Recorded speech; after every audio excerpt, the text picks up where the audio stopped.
Y bueno, soy Rubén Maltese, el coordinador, el director de actividades de la Asociación Argentina de Ingenieros Químicos.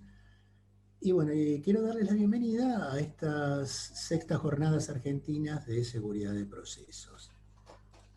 Estas jornadas, bueno, tienen características muy particulares por el hecho de la pandemia, nos han obligado a hacerlas en forma virtual, pero no quisimos dejar pasar la oportunidad de hacer, como hacemos todos los años, este encuentro que reúne a toda la comunidad de seguridad de procesos de Argentina, inclusive también con algunos participantes del exterior.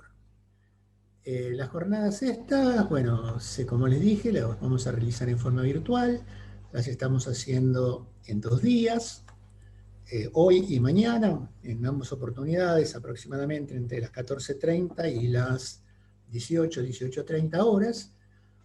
No quisimos hacer una jornada demasiado extendida precisamente por el hecho de que la virtualidad hace que no sea bueno extenderse demasiado en el tiempo. Por eso la hemos acotado a 2 tardes, sino como es nuestro esquema habitual de hacer 2 días enteros de jornadas. Bueno, espero que estas jornadas puedan resultarles de utilidad, que las disfruten. Y bueno, de alguna manera me quiero referir a nuestras actividades en seguridad de procesos que estamos desarrollando a pesar del contexto de la pandemia. Este año hemos hecho hasta ahora 2 webinars, uno a cargo de Eduardo Cao, de Techint, el otro a cargo de Italo Farina, de ISP. Y si alguien quiere acceder a estos webinars, están disponibles en nuestra página web www.aiq.org.ar. Estos webinars, como les digo, son de libre acceso, así que cualquiera que quiera entrar a verlos están disponibles. Bueno, nosotros en nuestra asociación estamos haciendo un gran esfuerzo para desarrollar el tema de la seguridad de procesos y darle toda la continuidad necesaria que se le pueda dar. De hecho, estamos previendo el año que viene pensamos que en el mes de agosto, unas jornadas ya esperemos que puedan ser presenciales, que serían las séptimas jornadas de seguridad de proceso, que vamos a tratar de que tengan las mismas características que tuvieron en las oportunidades anteriores. Y quiero comentarles otro tema muy importante, que en estos momentos estamos preparando el Congreso Mundial de Ingeniería Química, el 11º Congreso Mundial de Ingeniería Química, que nuestra asociación fue delegada para organizar, que va a tener lugar en junio del año 2022. En esa oportunidad está contemplado hacer un simposio internacional de seguridad de procesos con un alcance mundial, en el cual bueno, podrán participar todos los inscritos al Congreso Mundial de Ingeniería Química. Como les dije, este congreso lo vamos a hacer en Buenos Aires, va a ser también con características presenciales, y bueno, y estamos entonces trabajando muy activamente para todo eso y queremos convocarlos también a que nos ayuden a sacar el mejor simposio internacional de seguridad de procesos que sea posible. Y bueno, eso es una pequeña introducción que les quise dar. No sé si Oscar Pagola, nuestro presidente, que creo que está, quiere complementar alguna cosa más, lo escuchamos. No, simplemente agradecerles a todos la participación y invitarlos a que colaboremos en el crecimiento de este intento de difundir con seriedad y promocionar y abundar en todo lo necesario para poseer en la Argentina y en todo nuestro ámbito de actuación con el tema de seguridad de procesos como una prioridad. Gracias a todos por asistir. Bueno, entonces con esto podemos considerar que la reunión está abierta y entonces vamos a desarrollar la primera presentación, que es una conferencia plenaria que está a cargo de Fernando Pavolocchi. Fernando es el responsable de seguridad de procesos en el upstream no convencional de YPF, es decir, en el área de Vaca Muerta, y nos va a dar una conferencia cubriendo el tema una conferencia plenaria, de LOPA como una técnica auxiliar en las investigaciones de incidentes de seguridad de procesos. Entiendo, Fernando, que vos estás en posibilidad ya de compartir la pantalla. Y entonces, bueno, quisiera pasarte la posta y que puedas empezar a desarrollar la presentación. Gracias. Ok, gracias. Ahí, ahora sí puedo compartir.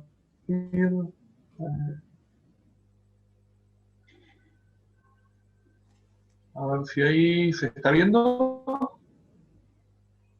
Perfecto, se está viendo bien. Bueno, gracias Rubén. Bueno, un placer para mí poder estar, en este caso, haber sido seleccionado, una responsabilidad enorme esta apertura que ya de alguna forma va palpitando lo que después se viene, así que tomada la responsabilidad y espero que podamos disfrutarlo todos. Y bueno, la idea justamente de este tipo de eventos es compartir prácticas dentro de la comunidad de seguridad de procesos, donde bueno, la Asociación Argentina de Ingenieros Químicos en este caso tiene un rol fuerte para esto, y se agradece la organización de este tipo de eventos para que todos los que somos, algunos nos gusta, algunos somos apasionados por este tema por algún motivo, pero bueno, llegamos a apasionarnos, así que tener este tipo de espacios para poder escuchar gente y aprender de los demás es importantísimo, es muy interesante, y bueno, en este caso el agradecimiento por esta oportunidad, por esta selección mía. En lo que les voy a hablar, bueno, Layer of Protection Analysis, la presentación está en inglés, sin embargo yo voy a hablar en español. Este trabajo fue presentado hace 3 semanas atrás en el Congreso Latinoamericano del CCPS, por eso está en inglés, obviamente lo voy a hablar en español.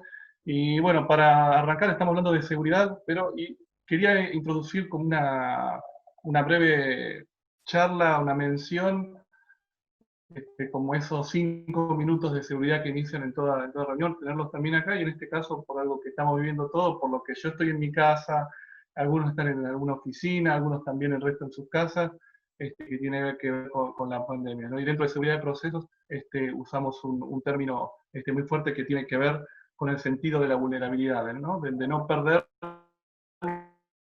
porque la enfermedad sigue, la pandemia sigue adelante, sigue habiendo contagios, por suerte estamos reduciendo en nuestro país, pero que ese por suerte se mantenga más que nada por una decisión y un compromiso individual. Así que bueno, y seguimos con este tema entonces. Ahí las preguntas, las consultas que tengan las pueden escribir en el chat. Después, cuando termine de presentar, ahí alguien las va a leer, o mismo yo las puedo ver, creo. Vamos a ver de manejar bien, manejarnos bien con esto.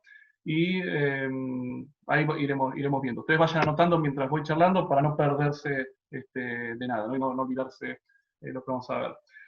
Dentro de lo que es el sistema de gestión de seguridad de procesos basado en riesgo, el modelo del CCPS que todos conocemos y que es de alguna forma el benchmark mundial que tenemos en este caso, hoy o en esta presentación estamos focalizando en lo que es el pilar aprendiendo de la experiencia, y más precisamente en lo que es el elemento de investigación de incidentes, ¿no? De ahí es de donde partimos. Y la idea es hablar de esta técnica, Layer of Protection Analysis, análisis de capas de protección, que todos conocemos ya como una de las técnicas, y que cada vez se está difundiendo más para utilizar, para analizar algunos riesgos especiales, ¿no? Algunos pares causas-consecuencias. Es un modelo semi-cuantitativo de análisis de riesgo, pero que hemos escuchado, y de hecho en el manual, en las guías de LOPA, figura también, hay algún capítulo que indica que esto puede ser utilizado para investigaciones de accidentes, ¿no? Así que veamos acá lo que les voy a compartir, es una experiencia que hemos tenido dentro de IPF, que empieza también a difundirse. Un poco algunos que hayan participado de estas mismas jornadas del año pasado, va a resultar familiar, sobre todo la primera parte que voy a explicar un poco el tema de capas de protección, más que explicarlo es desarrollar una introducción como para estar todos en tema. Voy a desarrollar después 3 casos de análisis empleando esta metodología para ver un poco cuál es la utilidad que se puede lograr, y dentro de esos 3 casos, el tercer caso es el caso que se expuso el año pasado. El año pasado, de forma incipiente, empezamos a trabajar con este tema y tuvimos una experiencia interesante que no me quiero anticipar a lo que vamos a ver, pero tiene que ver con el caso que pusimos el año pasado, de utilizando esta metodología, cómo pudimos llegar a avanzar fuertemente en la gestión de seguridad de procesos. Entonces, para aquellos que estuvieron, esta aclaración vale para que no crean que es lo mismo que vimos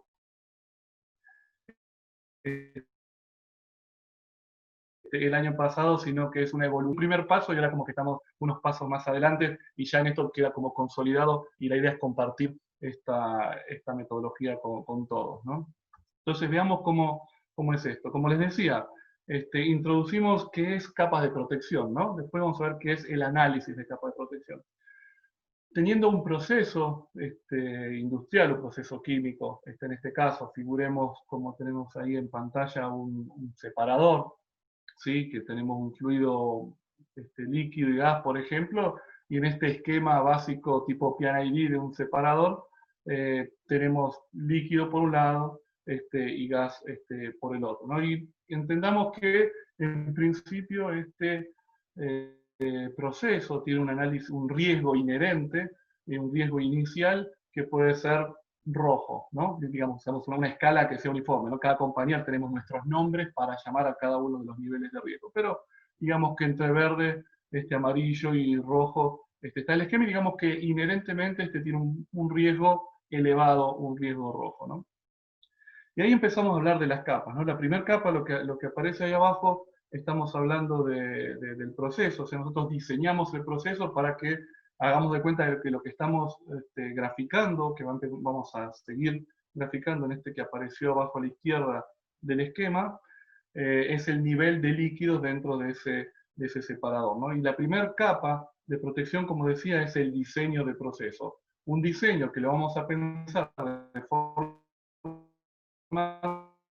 tal que el funcionamiento me provoque una reducción de riesgo que está representada por ese chevrón que va de derecha a izquierda, ¿no? Da una cantidad de reducción de riesgo. Que claramente cuanto mejor trabaje yo en ese diseño, aplicando los conceptos de diseño inherentemente más seguro, ese chevrón va a ser más largo o más cortito, ¿no? Por supuesto. En este caso, para poder ir graficando, lo representamos de esta forma, con este tamaño, que nos daría una X reducción de riesgo. Ahí ahora empieza a aparecer, vamos a hablar el resto, esta fue la primera capa, ahora vamos a hablar de las siguientes capas que son más bien barreras, ¿no? Barreras que, como vamos a ver, están definidas de prevención y mitigación, así es como las diferenciamos. La primera es el sistema básico de control de proceso, ¿no? ¿Cómo será este esquema de la izquierda? ¿Cómo es que van funcionando las capas? Pues bien, tenemos el proceso diseñado para que funcione de una determinada forma, imaginemos es el nivel que vemos en la capa azul en el gráfico, y ese nivel en algún momento se va a elevar, ¿no? Es como que conceptualmente sale de control. No es exactamente todavía que sale de control, pero digamos que empieza a elevarse por un nivel superior del nivel que yo quisiera que esté por proceso para que todo funcione bien y la separación de las fases líquidas y fases gaseosas se efectúe correctamente. Entonces tengo el sistema básico de control de proceso, que en general puede ser automático, en este caso sería automático, está representado por ese controlador de flujo verde, que vemos, esa válvula verde que vemos en ese esquema PNID, que empieza a actuar, a restringir o a abrir el paso, y mientras me produce ese control, ¿no? O sea, empieza a aumentar el nivel, obviamente se reduce el paso, y el nivel se vuelve a restablecer y el proceso sigue, ¿no? Si este sistema no funciona correctamente, el nivel sigue incrementando y ahí agregamos otra capa de protección. En este caso, alarmas, una capa de protección que llama la atención de alguna forma, ¿no? Tiene sonido, bueno, todo lo que es una alarma.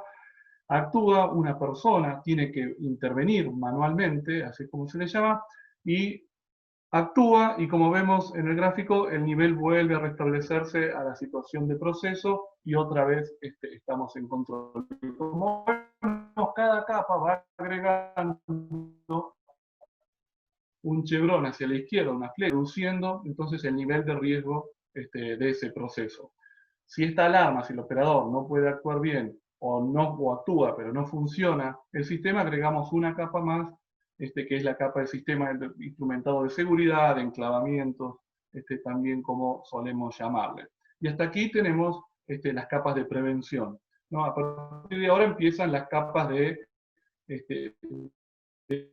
mitigación. La primera hablamos de las protecciones activas como primera capa de mitigación, ¿no? Por ejemplo, en este caso representado por la PRV, Pressure Relief Valve, o PSV también, como lo usamos mucho en Argentina, Pressure Safety Valve, que en rigor también este tema de si esta es una capa de mitigación o una capa de prevención, depende de la bibliografía, a veces se discute un poco, creo que para este caso no es tan relevante esa discusión. En lo personal creo que es más de mitigación que de prevención, porque de hecho, si yo tengo una válvula de seguridad que se abre, el producto no tendría que estar ahí, ¿no? Y de hecho, dentro de lo que nosotros en seguridad de procesos usamos, la API 754, por ejemplo, ya en este caso sería un desafío los sistemas de seguridad, sería una actuación de un sistema de seguridad, es lo que llamamos un Tier 3, ¿no? Entonces, por eso para mí es más de mitigación que de prevención, pero como digo, no es un punto a discutir, la bibliografía marca un poco esa diferencia a veces, que se incluye y que no. Ya en este caso estamos mitigando el evento, puede cortar ahí, o bien eso puede no ser suficiente y empezamos entonces a actuar las capas de protección pasiva que decimos, ¿no? Por ejemplo, en este caso sería el recinto de tanque, viene a representar esa capa de protección pasiva, que también, si bien ya tuve una pérdida de contención, es una capa que me evita o que está midiendo el nivel de consecuencias.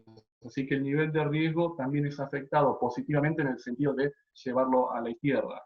Y después, finalmente, tenemos las capas de protección de emergencia, que antiguamente eran una sola capa y se lo ha dividido en dos capas por una mejor interpretación, ¿no? La capa de protección que habla de respuesta a emergencia local, habla de los recursos que tenemos internamente en la instalación o en la compañía para responder, y la capa de respuesta a emergencia comunitaria nos habla o nos dice de esa interacción que tenemos o con otras compañías o que tenemos con las fuerzas de la cuesta, que el alambrado, como decimos. En ese caso, es que por ese motivo, y son distintos puntos, entonces es que se ha dividido en respuesta a emergencia local y respuesta a emergencia comunitaria. Todas estas capas van actuando una después de la otra, como ese concepto también de la capa de la cebolla, y nos terminan dando un nivel de riesgo. Es tema de análisis, en ese caso de lo que es lo voy a mencionar. Y para los eventos particulares se habla de IPL, ¿no? De capas de protección independiente.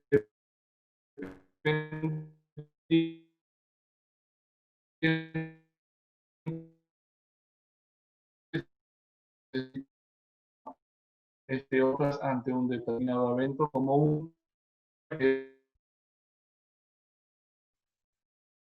o en particular.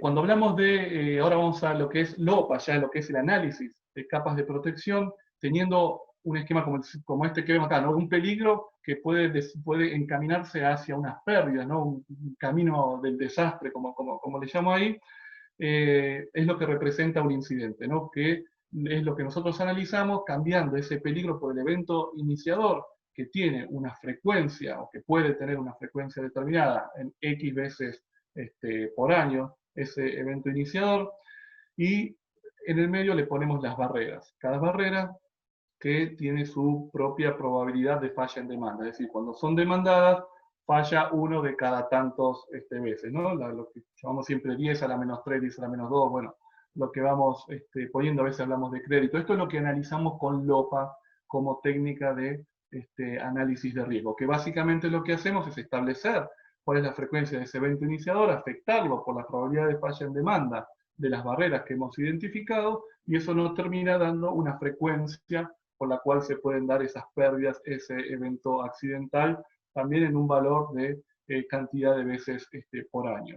Que eso lo introducimos dentro de cada compañía, nuestra matriz de riesgo, y evaluamos en qué nivel de riesgo estamos, ¿no? Si estamos en aceptable, quedamos bien ahí, y si estuviéramos en un nivel alto, inaceptable o moderado, volvemos a trabajar sobre las capas de protección para mejorarle la probabilidad de falla en demanda, o bien para ver si podemos agregar otra capa de protección, ¿no? Esta es una técnica que, como saben, se utiliza, entre otras cosas, para determinar el nivel de integridad de seguridad de los sistemas instrumentados de seguridad, el nivel SIL de los SIS, en función de cuál es la probabilidad de falla en demanda que necesito para llegar a un nivel de riesgo aceptable. Ahora, eso es análisis de riesgo. ¿Qué pasa cuando tenemos un accidente? Esta parte matemática deja un poco de tener sentido, y es como que la probabilidad de falla en demanda en ese evento particular fue efectivamente 1, porque falló en el momento en el que fue requerido.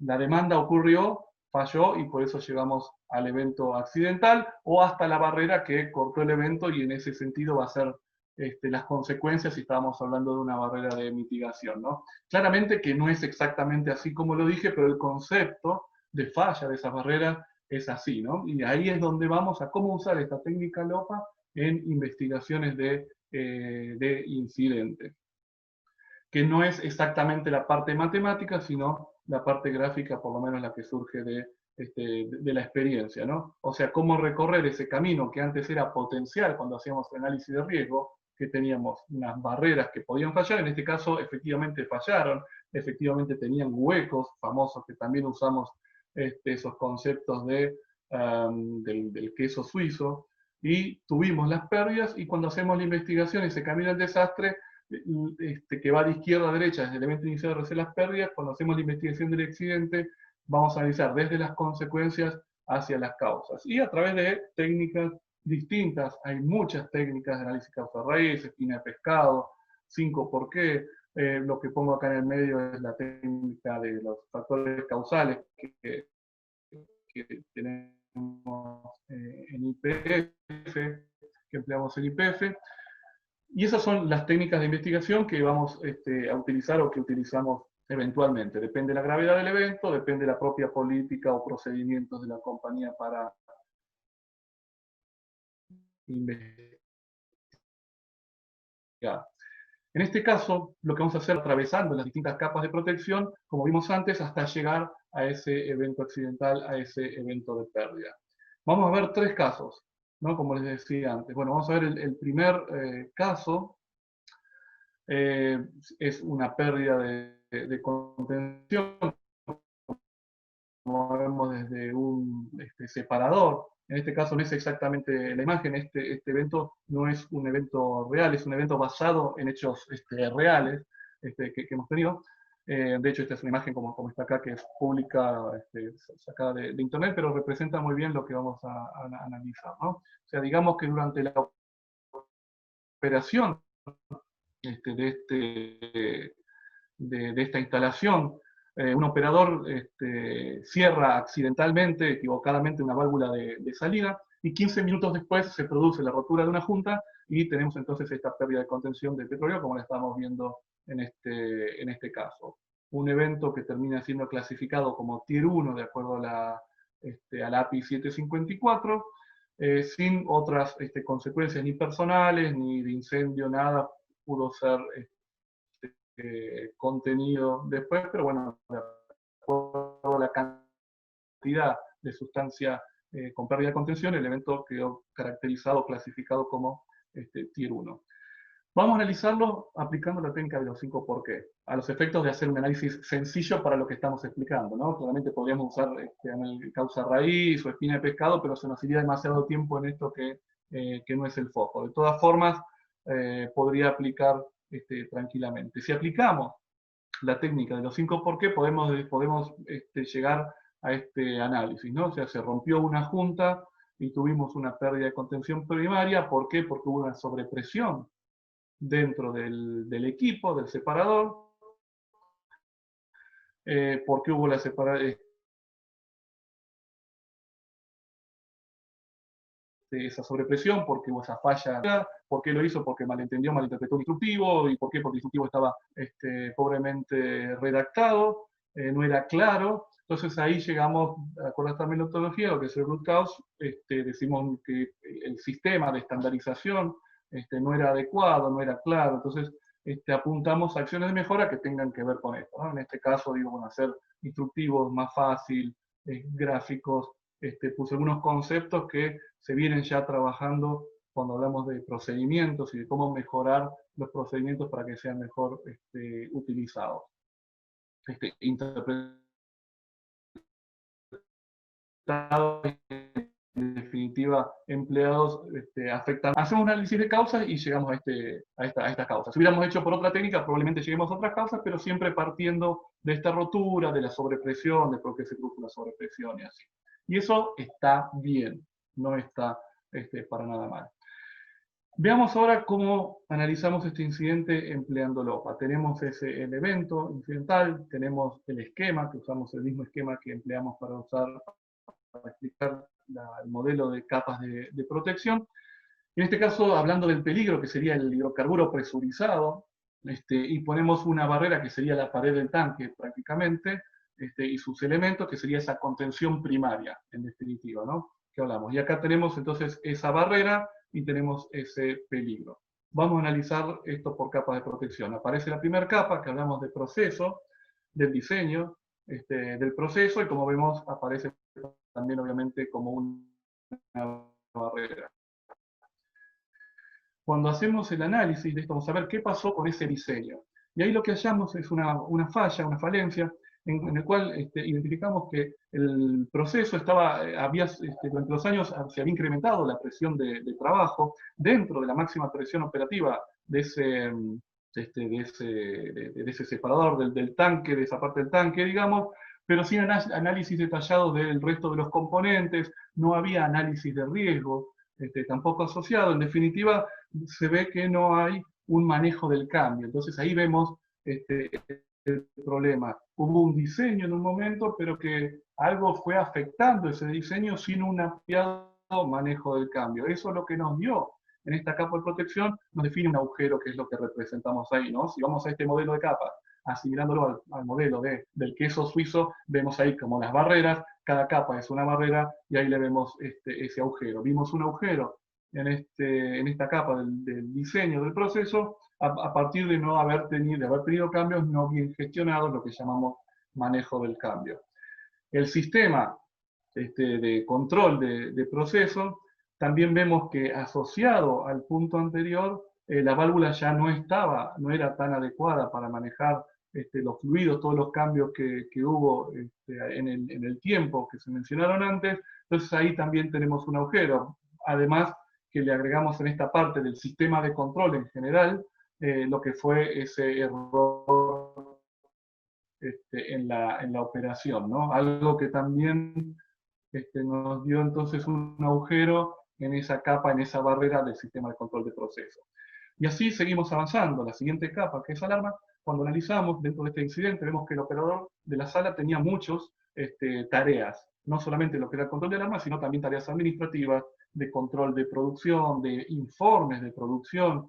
No siempre estaba en la sala, un poco demandado por estas otras funciones, y por las funciones fisiológicas que también hacen que de repente el operador pueda estar un rato o no, pueda no estar un rato en la sala, ¿no? Entonces ahí lo que vemos es otro agujero más en esa capa de protección de alarma, ¿no? No necesariamente algo que esté recontra mal, pero sí vemos un agujero y sabemos cómo son los incidentes, ¿no? Tenemos realmente hacia dónde vamos, como ustedes ya deben estar incluyendo.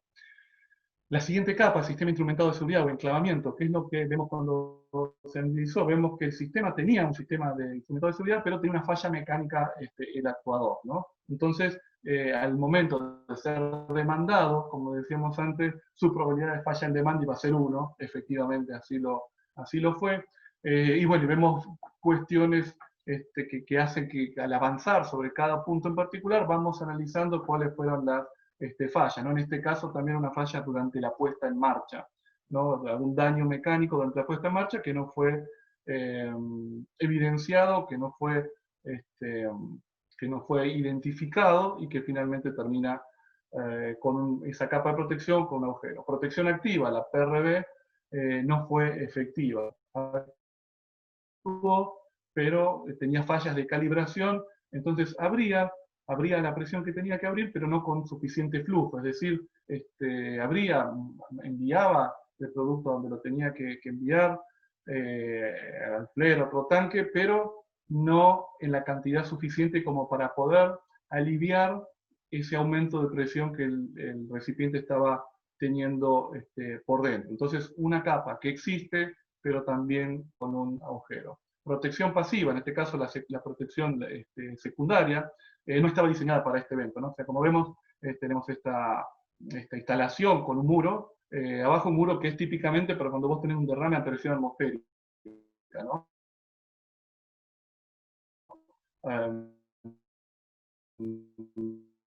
Entonces el fluido cae y puede superar esa barrera. En principio no es que esté mal, pero es la observación que se ve respecto de esta barrera. Y finalmente lo que fue la respuesta de emergencia fue contenido con los recursos propios, no hubo necesidad de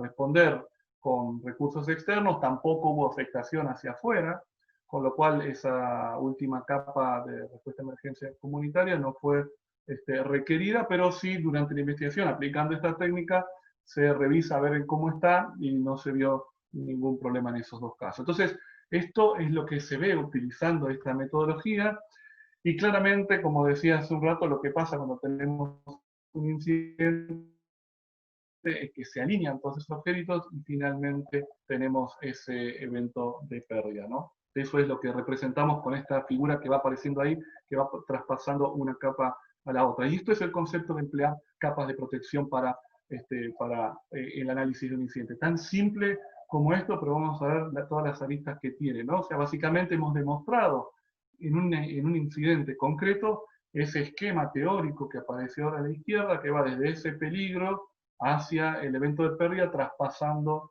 todas las capas de protección, ¿no?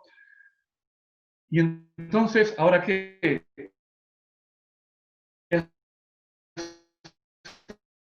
hacemos? Teníamos la investigación, que estos dos tipos de análisis. ¿Qué hacemos con esto? Uno está bien y otro está mal. Vemos que con el análisis de capa de protección hicimos un análisis mucho más profundo, analizando cosas que fueron mucho más allá de partir de un error humano, de un aumento de presión.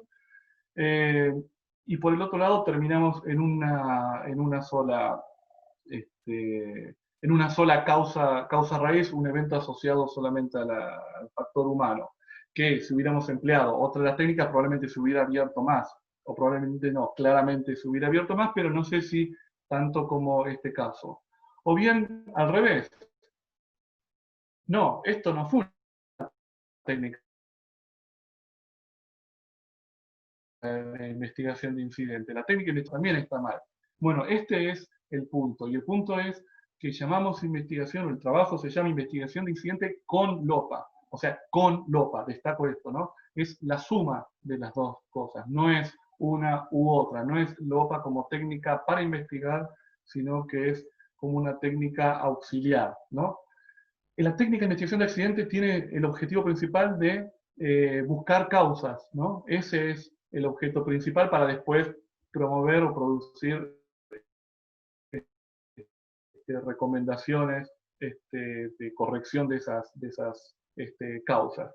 Y LOPA, utilizado en este caso, lo que nos permite es un análisis del incidente particular de seguridad de procesos que tiene estas características que son bastante diferentes a otro tipo de accidentes personales, por ejemplo, investigar y llegar a otros caminos de investigación, que eso es el punto principal. Es como que para cada uno de esos agujeros que encontramos, cada uno tiene sus propias causas. Una de todas esas era la del operador que se equivocó, ¿sí? Pero el resto también tenemos que investigar por qué la protección activa no estuvo bien calibrada, por qué el sistema implementado de seguridad no estaba en condiciones, por qué la sala de control, las alarmas no está tan bien manejada, pareciera, por qué se hizo un manejo del cambio o se hizo un cambio sin adecuado manejo del cambio. O sea, es como que si vieron cada uno de lo que analizamos en cada capa, es como que nos da una línea de investigación diferente y complementaria, ¿no? Que si fuéramos por la técnica de los 5 por qué, sería como lo que grafico ahí a la derecha, que es, bueno, para cada elemento le hacemos un 5 por qué, porque 5 por qué no es una técnica que se abre, es una técnica netamente lineal. Ahora bien, si empleáramos otro tipo de técnica, lo que veríamos es algo como esto, ¿no? O sea, cada uno de los puntos me va a sumar, me va a alimentar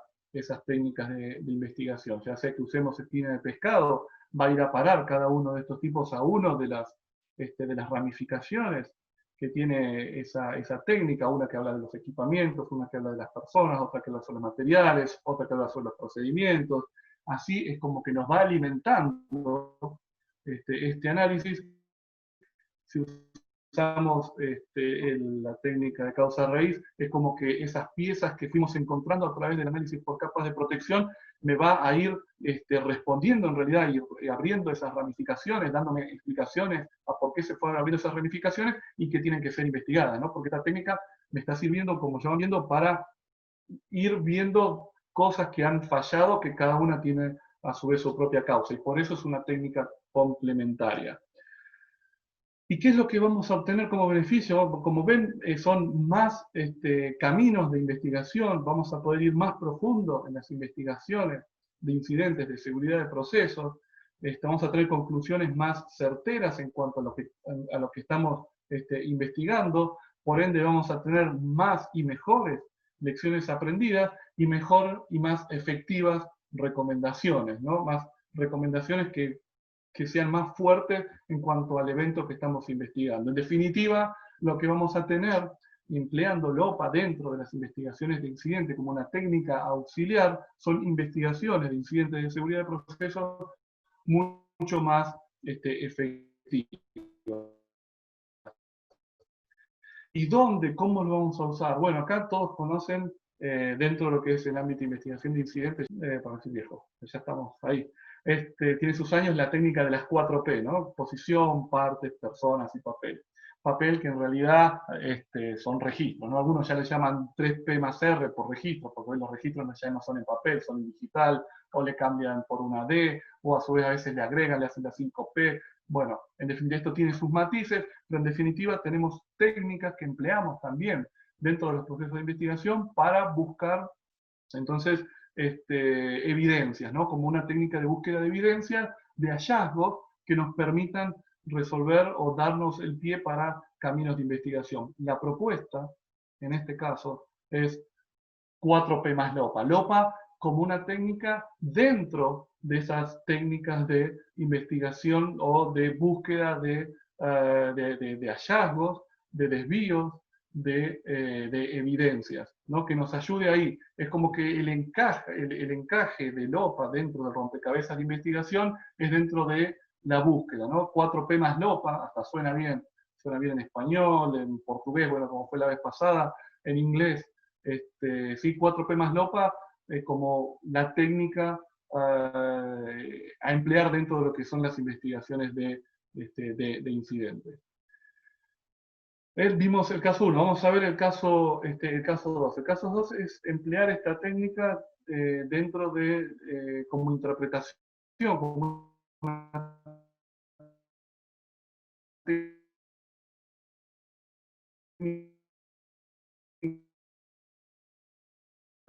lo que pasó dentro de lo que el CCPS, que lo emite en varios idiomas. En este caso tomé la de febrero del 2019, cuyo título es este que estamos viendo, que las salvaguardas críticas tienen que mantenerse funcionales.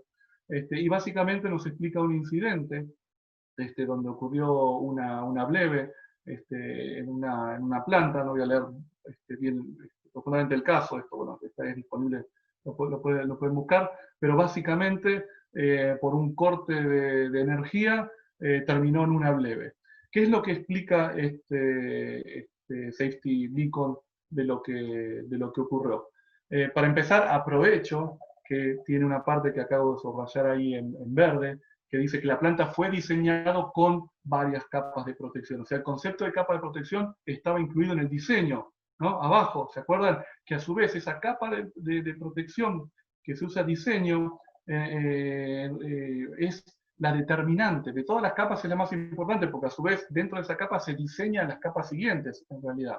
Así que es de la más importante. Aprovecho que dice esto para introducir entonces el modelo de capa de protección.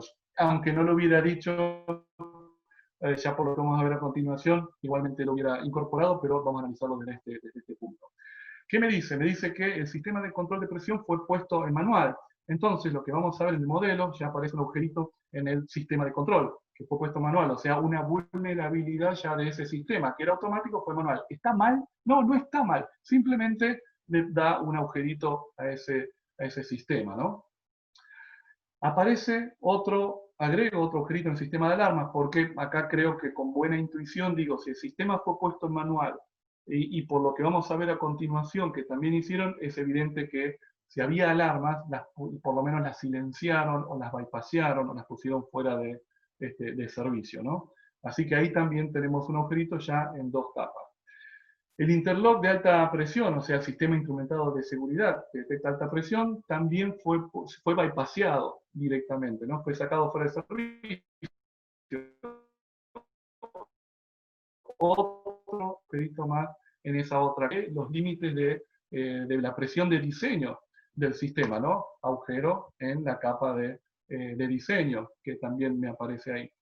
Y por otro lado, la válvula, la Pressure Relief Valve, o sea, la PRV, la PSV, la capa de protección activa, fue inhabilitada, ¿no? Otro agujero más en esa capa de protección. Claramente, y esto anduvo así durante un tiempo, funcionó la planta, ¿no? Con esos agujeros. Hasta que un día, ¿sí?, hubo un corte parcial de energía eléctrica, como dijimos, algo que en general las plantas están preparadas para responder a cortes de energía totales, ni hablar a cortes de energía parciales, ¿no? Pero en este caso, y teniendo esta forma de funcionamiento, fueron traspasando todas las capas de protección y tuvimos entonces ese evento breve con 29 personas heridas, daños de millones de dólares. No hubo fatalidades, según nos cuenta este Safety Beacon, pero un evento muy, muy grave. Y esta es una forma también de verlo y claramente de identificar qué es lo que pasó con este incidente, con esta forma de operar la planta. Y eso es otro beneficio que obtenemos. Antes estuvimos hablando cómo esta técnica nos ayuda dentro de una investigación a buscar vías de investigación, a abrirnos ese abanico de por dónde investigar. Y lo que estamos viendo acá es cómo nos ayuda también a entender nosotros y a poder explicar a instalación, ¿no? Y fundamentalmente, por esto último que aparece acá, que evidentemente es una conclusión de la comisión de investigación, donde nos dice que en la planta tenían el hábito de bypasear, de inhabilitar sistemas de seguridad para mantener la producción, nos habla de agujeros en la cultura, finalmente, ¿no? O sea, podemos decir, mira, si una planta estaba operando con tantos agujeros en todas las capas, evidentemente era la cultura, era el agujero, estaba en la cultura organizacional de gestión de seguridad de esta instalación, ¿no? Sobre todo algo que llama muchísimo la atención, si ven el punto 3, donde dice por qué inhabilitaron las válvulas de seguridad, las válvulas de relief, porque tenían liqueaban, porque tenían líquido, porque tenían emisiones, pérdidas de contención, ¿no? Y si una válvula tiene pérdidas, ¿por qué es? ¿No? Porque se actúa. Y si se actúa, ¿por qué? Es porque llegamos a ese punto de peligro de una protección activa. Y si ya por Chile esto se está activando, bueno, está muy claramente de cómo era esa cultura. Y para esto es también cómo vemos que puede utilizarse esta técnica LOPA dentro de las investigaciones de incidente, ¿no? Para ayudarnos en la investigación y después para mostrar claramente las consecuencias, cómo ocurrió el evento. Tenemos finalmente este tercer caso, que es el que les mencioné al principio, donde pensemos que, en este ámbito digo pensemos, es un caso real, ¿no? Pero para reducirlo un poco, no tan profundo, pensemos que tenemos una operación donde no hay capas. En el segundo caso estaban eliminados, pero pensemos donde no existen esas capas. ¿Y por qué no existen esas capas? Porque el operador está en la cabina todo el tiempo alerta a lo que pasa con la variable de proceso. Entonces, ¿para qué voy a tener alarma si el operador está ahí mirando, está operando? ¿Y para qué voy a tener un sistema que actúe automáticamente si el operador está ahí mirando y por lo tanto puede actuar también? No piensen en esa lógica, una lógica que para algunas plantas, algunos se deben estar preguntando si entendieron bien lo que yo dije, porque es como indiscutible, ¿no? Que eso está mal. Pero bueno, no es tan indiscutible en todos lados, y de hecho había una operación, no importa cuál era en este caso, pero que funcionaba de esta forma, ¿no? Y funcionaba bien, durante mucho tiempo funcionó de esta forma. Y la respuesta a no tener esta capa de protección es esa que dice. Pero un día, ¿qué es lo que pasa? Como a veces pasa, no como siempre pasa, sino como a veces pasa, se alinean algunos agujeritos y tenemos un evento. Un evento, en este caso, un incidente ambiental con alto potencial. Hasta ahí, ¿no? Entonces, es una buena oportunidad para preguntarse, che, pero otra vez, ¿por qué no tenemos estos sistemas, no existen en esta operación? Bueno,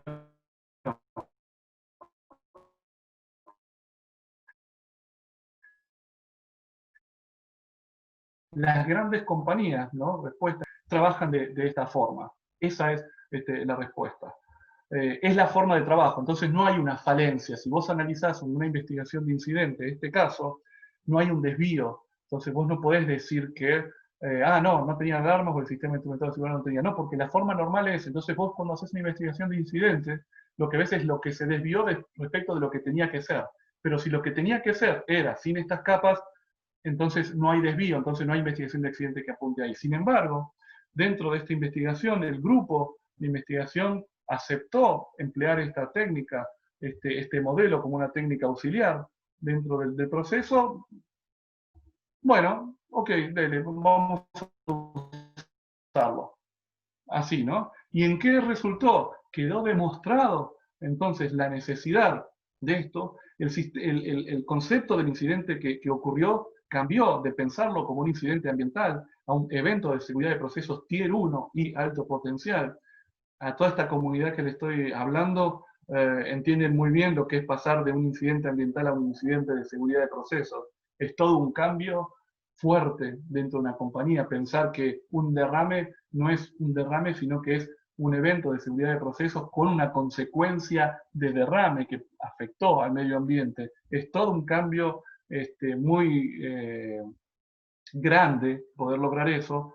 A través de esta técnica se logró ese entendimiento, por eso lo que aparece a la izquierda, que cambia, el evento es el mismo de las consecuencias, pero cambia el set mind de las personas, de decir, que es un incidente ambiental, hacer un incidente de seguridad de proceso. El cambio es muy grande, ¿no? Y a partir de haber utilizado esta técnica. Cambió el punto de vista del incidente, la necesidad de mayores capas de protección o de estas capas de protección para este evento quedó demostrada. Paréntesis en que no necesariamente todas las capas de protección tienen que estar en todos los posibles eventos de una planta. Eso es un análisis aparte, es un análisis de otras técnicas o de la misma técnica LOPA como técnica de análisis de riesgo. Pero al utilizarlo, en este caso, vos podés evaluar la necesidad y finalmente termina siendo que sí o que no, pero visualizás o ponés sobre la mesa la necesidad de estas capas de protección. En este caso quedó demostrado.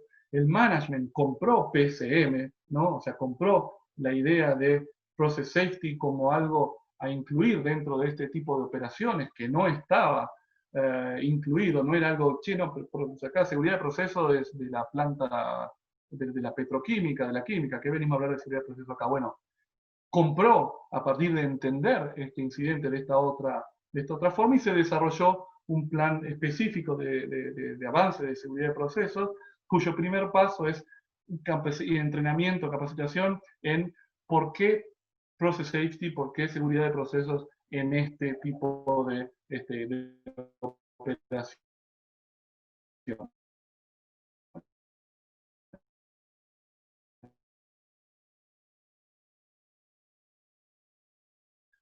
El uso de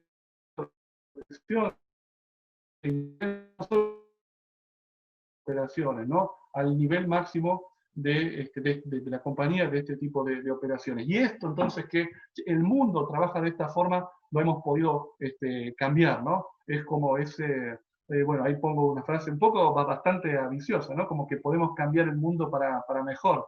Y hasta aparece una aureola arriba del mundo, parece que quedó configurado de esa forma, pero de verdad que un poco, y algo que se habla mucho en los ámbitos profesionales nuestros, es cómo hacer para que el management entienda, que no sé qué, bueno, hay formas, tenemos que buscarlas y ahí está nuestro ser profesional, entonces en buscarle cómo entender, y este caso ha servido y eso es lo que estamos compartiendo con ustedes. Entonces, el uso del OPA en técnicas de investigación, LOPA, no mediante LOPA solamente, sino con LOPA, y son para lo que son diseñadas. Esto es una técnica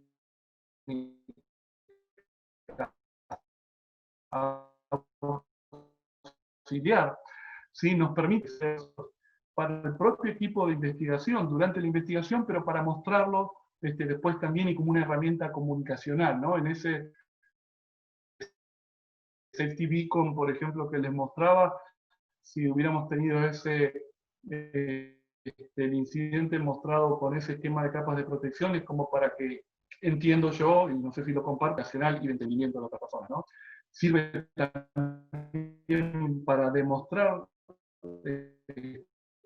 la necesidad de capas independientes de protección o de mitigación. Nos permite analizar cada capa por separado y como un todo, como un sistema en conjunto. Nos demuestra el impacto de aplicar process safety, la seguridad de procesos, o un punto de vista de seguridad de procesos, como decíamos recién en el último caso, demostrar la necesidad de ir más profundo en la implementación de un sistema de gestión de seguridad de procesos y en definitiva reforzar la cultura, reforzar la cultura de seguridad de procesos de la compañía o del ámbito que se trabaje, ¿no? O sea, realmente hemos visto que vamos desde el primer punto de ayudar a la investigación hasta tener un impacto fuerte por fuera también de la investigación. Pasamos de este esquema de donde arrancamos la investigación de incidentes, trayendo una técnica que habla de identificar peligros y riesgos,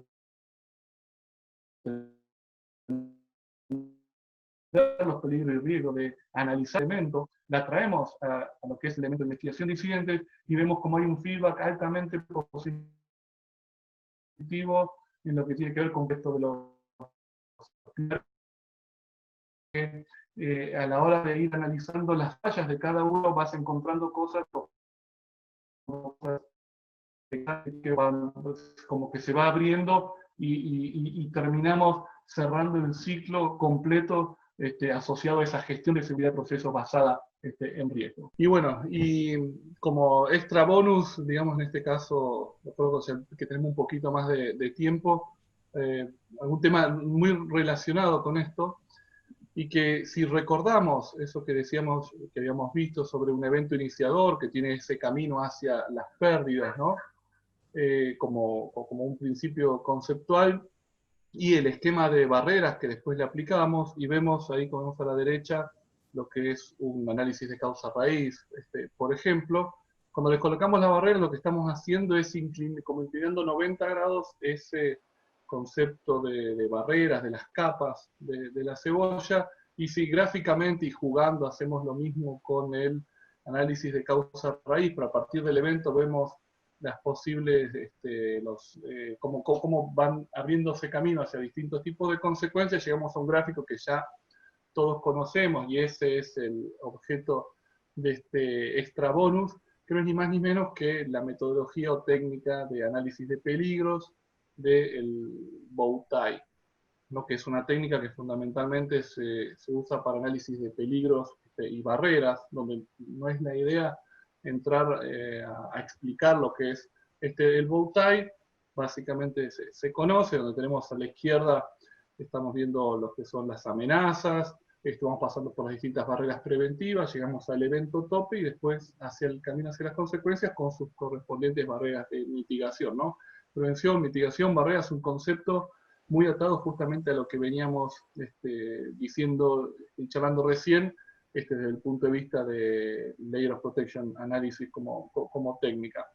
Y si juntamos estas dos técnicas, vemos que están muy ligadas, a partir de lo que decía recién, de lo que son las barreras preventivas y mitigación, y de hecho hacemos una combinación de las dos técnicas como análisis, ¿no? Y de hecho, Bowtie también es una técnica que puede emplearse dentro de lo que son las comisiones de investigación.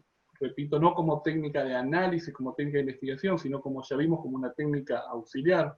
Y en particularmente en Bowtie, si ya lo tenemos hecho como análisis de riesgo, ¿no? Porque lo que va a ocurrir a la hora de hacer una investigación de incidentes es que lo más probable que ocurra sea algo como esto, ¿no? O sea, a partir de una de las posibles amenazas, una es la que efectivamente se dio, y después recorrió su camino, atravesando las barreras hasta llegar al evento tope, y después del evento tope se fue por alguno de los caminos de las posibles consecuencias.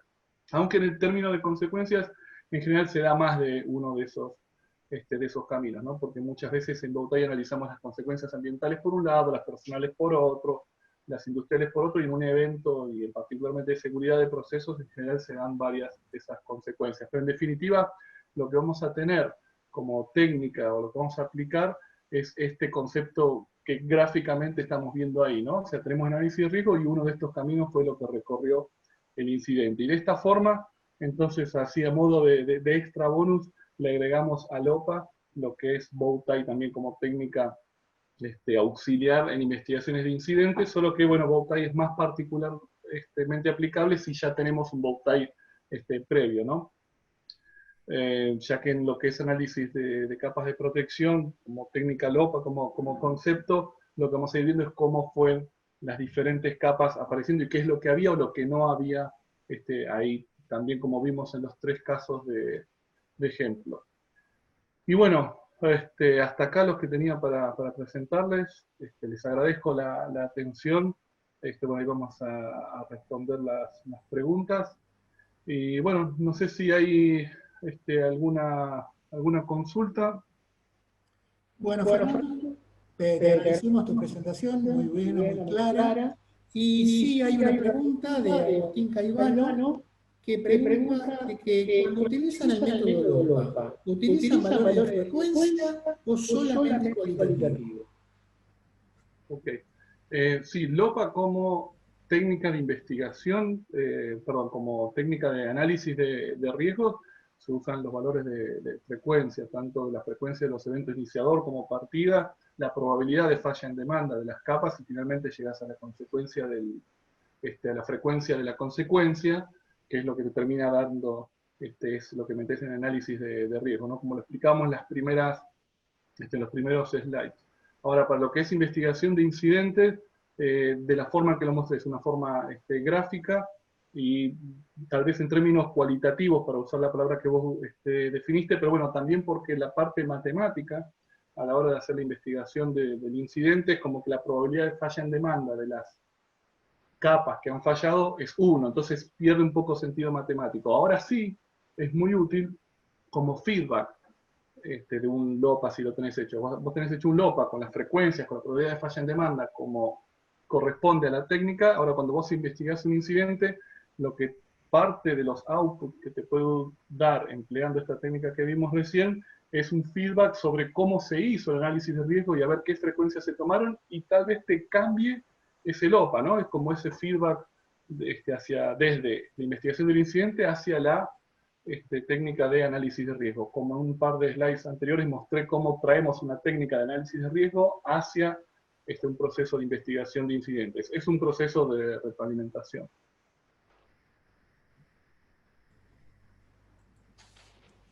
Bueno, Fernando, ya no hay más preguntas. Te agradecemos de nuevo tu participación, muy buena la presentación. Y bueno, adelante. Muchísimas gracias, Fernando. Bueno, no, gracias, un placer, como ya lo dije al principio, de haber podido compartir esto en esta muy necesaria actividad, y un orgullo, bueno, de haber abierto, así que muchas gracias por las consideraciones también, y bueno, saludos para todos, gracias. Bueno, entonces, Fernando, te agradecemos muchísimo. Cualquier cosa, cualquier pregunta que surja, por favor, mándemela a mi mail, o a través del chat, o de alguna manera que se la hacemos llegar a Fernando.